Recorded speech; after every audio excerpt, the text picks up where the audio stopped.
Қазақстан Республикасының бас прокурорына. Биылғы су тасқыны Қазақстан тәуелсіздік алғалы 10-шы ірі су тасқынына жатады. Алайда, осы кезге дейін су тасқынының алдын алмағаны, немесе салғырттық танытып жол берген үшін ешбір жоғары лауазымды тұлға жауапкершілікке тартылмаған. Бұл жерде мен жергілікті атқарушы органның, яғни әкімдердің жауапкершілігі туралы айтып отырмын. Неге жергілікті атқарушы орган? Өйткені өзен бойындағы су жайылмаларынан жер берген, саяжайларды іс жүзінде тұрғын үйге айналдырған, яғни жарық, газ тартып, азаматтарды тұрақты тіркеуге рұқсат берген. Ол үкімет емес, басқа емес, жергілікті атқарушы орган, яғни әкімдіктер. Ал келтірілген шығындарды өтеу салмағы әркез мемлекет мойнына артылады. Құрметті Берік Ноғайұлы, өзіңіз жақсы білесіз, қылмыстық кодекстің 3-ші бабында аса ірі залал және ауыр зардап деген ұғымдар бар. Биылғы су тасқында мемлекет те, азаматтарымыз да аса ірі көлемде шығынға ұрынды. Өкінішке қарай адамдарымыздан да айырылдық. Президент су тасқынына байланысты сізге нақты тапсырма берді. Сондықтан мен бір топ депутат болып аяқтай барып жағдайды зерттеген екі өңір, Батыс Қазақстан облысы және Атырау облысының Құлсары қаласы мысалында тексеруді бас прокуратура деңгейінде кешенді түрде ұйымдастыру қажет деп есептеймін. Құлсарыға қатысты жергілікті белсенділер, облыстық, аудандық мәслихат депутаттары Жем өзені бойындағы заңсыз салынған бөгеттер туралы мәселені былтыр 2023 жылы көтеріп, жергілікті әкімшілік пен прокуратура тарапынан ешқандай қолдау таба алмаған себепті оларға сенбейді. Барлық тиісті құжаттар, фактілер менің қолымда бар. Батыс Қазақстан облысына қатысты су 2011 жылдан кем болмайтыны туралы сала мамандары дәл Құлсарыдағыдай өткен 2023 жылдан бастап айта бастады.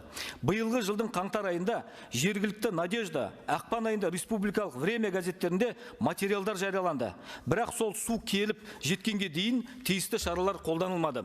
Әбден тақағанда жергілікті атқарушы орган паникаға салынып, бүкіл республиканы дүрліктіріп, жан-жақтан техника мен еріктілерді алдыртты. Су деңгейі 10 метрден асып кетеді деп бөгеттер соқты. Адамдарды шұғыл эвакуациялады. Қазақстанда айтпағанда шетелден гуманитарлық көмектер алдырды. Нәтижесінде келген судың максималды деңгейі 8 метр 64 сантиметр құраған көріп отырмыз. Бұл салғырттыққа және келген шығындар үшін жауапты шенеуніктер заң алдында жауап беруге тиіс. Екіншіден, 2011 жылы орын алған су тасқынынан Батыс Қазақстан облысының билігі сабақ алмағанға ұқсайды. Сол кезде де бүкіл мамандар өзен жағасынан үй салуға рұқсат бермеу керек деп дабыл қаққан болатын. Енді сол жерлер тағы да суға кетті. 2011 жылы Самал ауданы саяжайын тұрғындарына деп мемлекет облыс орталығына үй салып берді. Алайда саяжай жерлерін мемлекет қорына қайтарып алған жоқ. Енді сол саяжай тұрғындарына мемлекет тағы да үй салып беру керек пе? Ол аз болғандай, 2011 жылдан кейін Орал қаласының төңірегінен көрінеу суға кететін жерлерден жаңа тұрғын үйлер, іс жүзінде жаңа мөлтек аудандар пайда болды. Соның бірі толықтай суға кетіп қалған Нұрлы жер ауданы. Схема өте қарабайыр, бірақ ол ондаған жылдар бойы еш кедергісіз жұмыс жасауда. Әкімдікке жақын пысықтар мен пысықайлар гектарлап тегін жер алып алады да, қара халыққа 10 сотықтан бөліп сатады, болды. Нәтижесінде жергілікті әкімдік қызметкерлері сол жерді бөлу мен берудің қызығын көреді, қарапайым халық зардабын тартады, ал барлық шығынды мемлекет өз мойнына алады. 30 жылғы ескі схема қашанғы жалғаса бермек.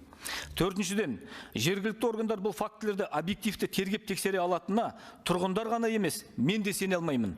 Оған нақты мысал, биыл қаңтар айында Орал қаласы әкімінің 2015 жылғы шешімдеріне қатысты сот актілерінің заңсыздығы туралы сіздің атыңызға депутаттық сауал жолдаған. Сіз дереу шара қолданып, өз қолыңызбен наразылық енгізіп, жоғарғы сот ол шешімдердің күшін жойды. Нәтижесінде Венера саяжайындағы 700-ден астам жер участогының әкім тарапынан заңсыз берілгені жоғарғы сотпен түпкілікті бекітілді. Егер осы жерлерге тұрғындар үй салып алса не болатын еді? Бүгінгі күні шатырына дейін су астында жатып, мемлекет оларға үй салуға тиіс болатын еді. Ал сол қаңтар айында Батыс Қазақстан облысының прокурорының өзіне берген материалдардың бойынша ол жақтан күні бүгінге дейін еш хабар ошар жоқ. Мысалы, Бәйтерек ауданының прокуроры жер ресурстарын басқару комитетіне анықталған заң бұзушылықтар бойынша әуелі сотқа талап арыз беріп, кейін сот шешім шығармай тұрып, еш себепсіз қайтарып алған. Егер басқа мемлекеттік орган осындай әрекет жасаса, прокуратура коррупция деп айқай салып шыққан болар еді. Ал Батыс Қазақстан облысының прокуроры көзге анық ұрып тұрған осындай фактілерді жеке өзіне ұсынсам да, аудан прокурорына да, жер бойынша республикалық уәкілетті органның анықтаған заң бұзушылықтар бойынша да еш шара қолданбай отыр.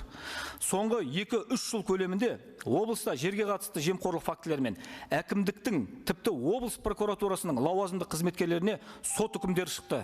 Ең соңғы факт, төтенше жағдайды бүкіл ел дүрлігіп жатқанда Орал қаласының архитекторы пара алу үстінде ұсталды. Бұл фактілер тек Батыс Қазақстан облысы мен Атырау Депутат Құспаны микрофон қосыңыз. Бұл фактілер тек Батыс Қазақстан облысы мен Атырау емес, барлық өңірге тән жағдай. Бұдан шығатын қорытынды біреу. Жер заңнамасына қатысты кең көлемді, кешенді тексеру тек республикалық деңгейде ұйымдастырылса ғана нақты нәтиже болады деп есептеймін. Мен өз тарапынан осындай комиссия ұйымдастырылған жағдайда қолымдағы барлық материалдармен бөлісуге дайынмын. Рахмет.